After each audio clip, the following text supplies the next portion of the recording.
समर्थन मूल्य में गेहूं की खरीदी बंद होने और गेहूं के भंडारित हो जाने के बाद भी उमरिया जिले के महरोई ओपन कैंप में राशन दुकानों का गरीबों को मुफ्त में बांटने वाले गेहूं खपाया जा रहा था। खबर जिले के कलेक्टर संजीव श्रीवास्तव तक पहुंची तो पूरा घपला सामने आ गया।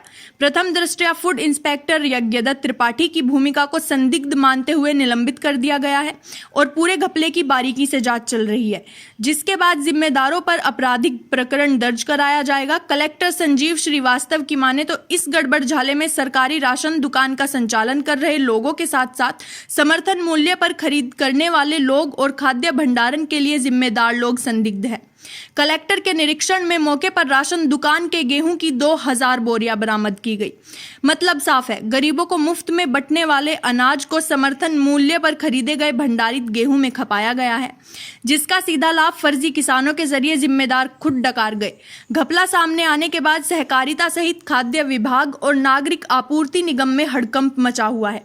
बहरहाल मानपुर एसडीएम सिद्धार्थ पटेल ने पूरे मसले की बारीकी से जांच शुरू करते हुए संदिग्ध राशन दुकानों के स्टॉक सील कर दिए हैं और सत्यापन किया जा रहा है, जिससे यह पता लगाया जा सके कि किस दुकान में कितना घपला किया गया है। उम्मीद है गरीबों का हक डकारने वाले राशन माफिया जल्द ही बेनकाब होंगे। हमको यहाँ पर सैंपलिंग करने के लिए निर्देशित किया गया था अनुभागीय अधिकारी महोदय के द्वारा। तो हम लोग यहाँ पर आए थे और हमने फिर सर्वेयर को बुलाया था, जो कि ये देख सके कि गेहूं की क्वालिटी कैसी है। आशंका इस बात की थी कि शायद उसमें पुराना गेहूं है या हो सकता है पीडीएस से सप्लाई में आया हो।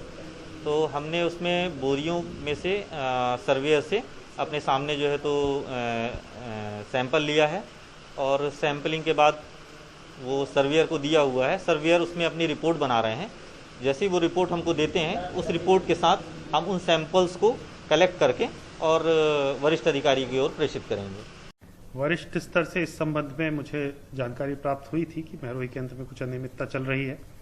इस पर मेरे द्वारा निरीक्षण किया गया और वहाँ जो उपार्जन की मात्रा बताई जा रही थी अभिलेखों में, उसमें करीब 2000 बोरी गेहूं कम पाया गया और सघनता से जांच की गई तो यह मालूम पड़ा कि 21 मई को खरीदी समाप्त होने के पश्चात भी अभी 2-3 दिन पूर्व तक करीब 2000 बोरियों को स्टैकिंग के लिए वेयर हाउसिंग को नहीं सौंपा गया था। इससे आशंका हुई कि कुछ कहीं बाहर का गेहूं लाने का प्रयास चल रहा है।